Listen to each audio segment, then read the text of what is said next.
வணக்கம், good morning, happy morning, wonderful morning. இன்னைக்கு வந்து அதே டாப்பிக்கை பற்றி பேசிகிட்டு இருக்கிறோம். க்ரோத் மைண்ட் செட்டை பற்றி பேசியிருக்கிறோம். நேற்று நான் வந்து தி கிரேட் ஆண்டி க்ரோவ் பற்றி பேசினேன். எவ்வளோ பேருக்கு இந்த ஆண்டி க்ரோவோட கதை பிடிச்சிருந்ததுன்னு எனக்கு தெரியாது. ஸோ எனிவே, ஆண்டி க்ரோவ் வந்து நம்மளுக்கு வந்து கம்ஃபர்ட் ஜோனுக்கு வெளில ஆடினா வாழ்க்கை எங்கே போய் முடியும் அப்படிங்கிறதுல காட்டுறதுல ஆண்டி க்ரோவ் ஒரு பெரிய ரோல் நம்மளுக்கு ப்ளே பண்ணார். நான் இப்போ அடுத்தது வந்து ஃபெயிலியரை பற்றி பேசிட்டேன். இப்போ அடுத்தது என்னென்னா, எப்படி உங்களே நீங்கள் மோட்டிவேட் பண்ணிக்கிறது அப்படிங்கிறது. நீங்கள் எப்போதுமே வந்து ஃபெயிலியர் என்னால் முடியாதுன்னு நீங்கள் சொல்கிறது, உங்களோட பிரெயினை நீங்கள் ஷிஃப்ட் பண்ணணும். தட் இஸ், என்னால் இது முடியாது. இப்போ நான் மேரத்தான் ஓடுனா என்னால் ஓட முடியாது. ஏன்னா இப்போ டெஃபினட்டாக என்னால் 5 கிலோமீட்டர் ஸ்ட்ரெச் நடக்க முடியும். 5 கிலோமீட்டர் ஓட முடியாது, பட் 5 கிலோமீட்டர் நடக்க முடியும். தட் இஸ், நிற்காமல் என்னால் 5 கிலோமீட்டர் நடக்க முடியும். இதே ஒரு 3 வருஷத்துக்கு முன்னாடி கேட்டிருந்தீங்கன்னா 5 கிலோமீட்டர் நடந்திருக்க முடியாது. ஸோ இந்த 5 கிலோமீட்டர் நடக்க முடியாது அப்படின்னு நான் என்னையே 3 வருஷத்துக்கு முன்னாடி சொல்லியிருந்தேன்னா, இன்றைக்கி நான் என்னால் 5 கிலோமீட்டர் நடந்திருக்க முடியாது.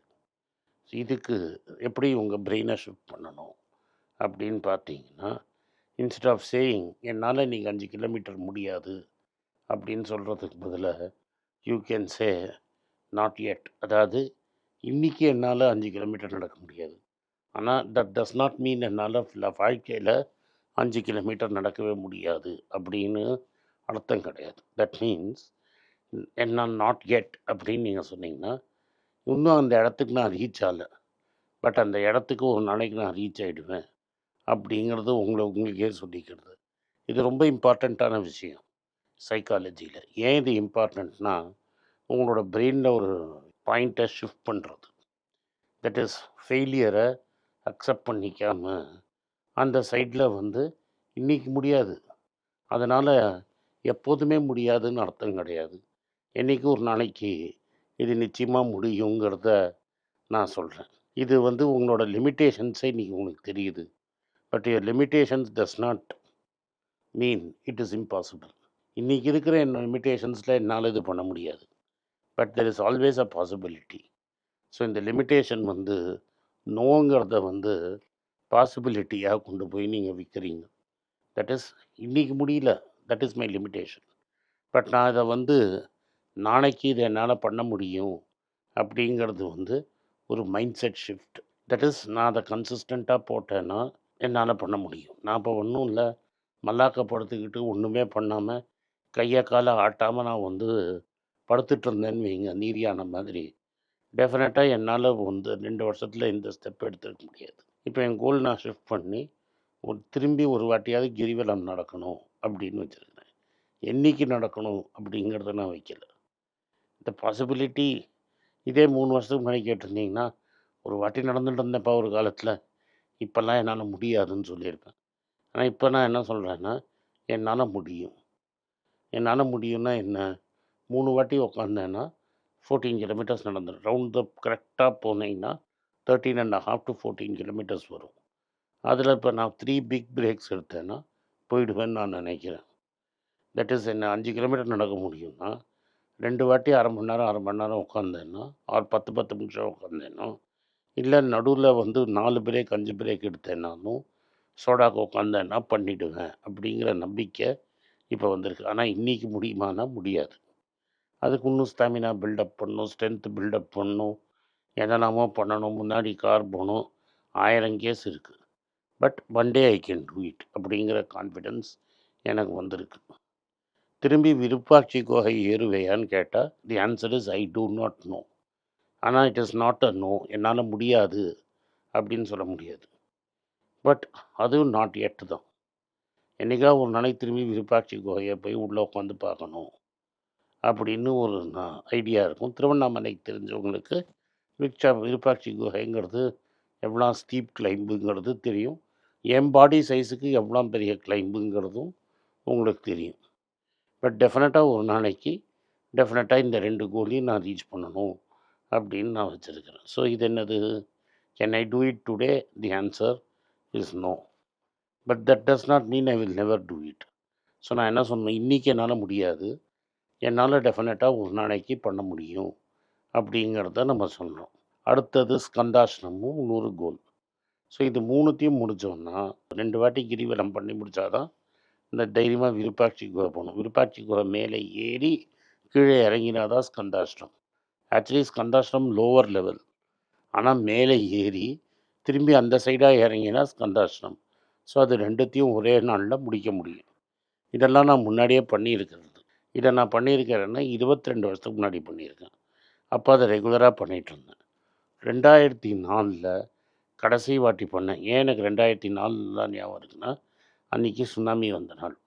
சுனாமி வந்த அன்றைக்கி நான் வந்து கிரிவலம் பண்ணிவிட்டு அப்பாடின்னு படுத்துட்டு இருந்தேன் திருவண்ணாமலையில். எங்கள் அம்மா கூப்பிட்டு இது வந்துருச்சு, சுனாமி வந்துருச்சு அப்படின்னாங்க. இதில் முதல் சுனாமிக்கும் 2வது சுனாமிக்கும் இருக்கிற கேப்பில் எங்கள் அம்மா வந்து பீச்செல்லாம் சுற்றிட்டு வந்தாங்க. பின்னாடியே 2வது சுனாமியாக வந்துருச்சு. நான் எதுக்கு சொல்ல வரேன்னா, இது வந்து நாட் எட்டு தான். அப்போ 22 வருஷத்துக்கு முன்னாடி பண்ணதை இன்றைக்கி என்னால் பண்ண முடியுமா? அன்றைக்கி என் வயசு 37, இன்றைக்கி என் வயசு 59. ஸோ அண்டு இதில் கடைசி 5 வருஷம்தான் ஒழுங்காக எக்ஸசைஸ் பண்ணியிருக்கிறேன். ஸோ 37லேருந்து 55 வயசு வரைக்கும் ஒன்றும் பண்ணாமல் வீட்டில் படுத்துட்டு மப்ப மாதிரி படுத்துட்டு இருந்ததை இப்போ என்னால் சரி பண்ண முடியுமா அப்படிங்கிற டெஸ்ட்டு தான். ஸோ 15 இயர்ஸில் பண்ண தப்பை ஒரே 2, 3, 4 வருஷத்தில் சரி பண்ண முடியாது.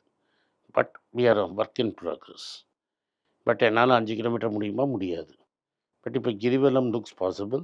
ஒன்லி டைமிங் தான் நான் டிசைட் பண்ணணும், எப்போ அட்டம் பண்ணுறதுன்னு. ஸோ இது ஒரு இம்பார்ட்டண்ட்டான ஸ்டெப். இந்த நாட் எட்டுக்கு ஒரு கதை சொல்கிறேன்.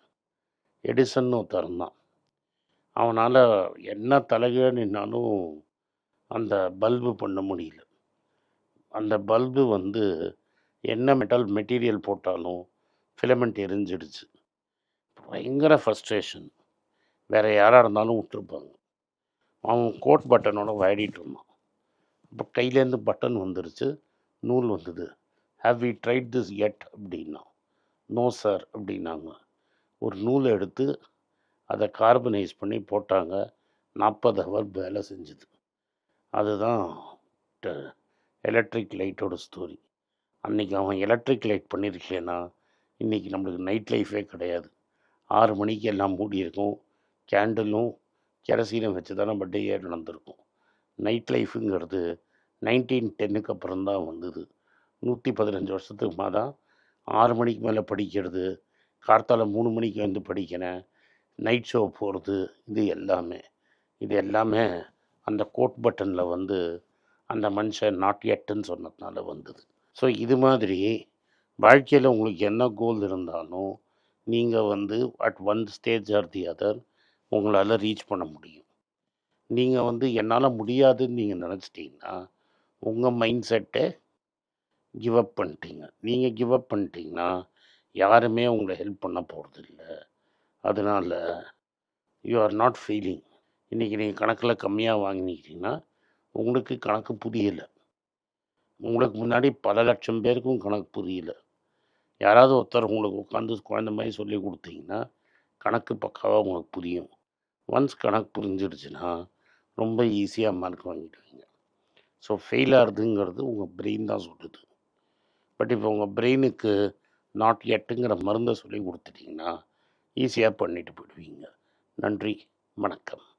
இந்த வீடியோ உங்களுக்கு பிடிச்சிருந்தா வீடியோவை லைக் பண்ணுங்கள், எங்கள் சேனலில் சப்ஸ்கிரைப் பண்ணுங்கள், பெல் நோட்டிஃபிகேஷன் தட்டுங்க.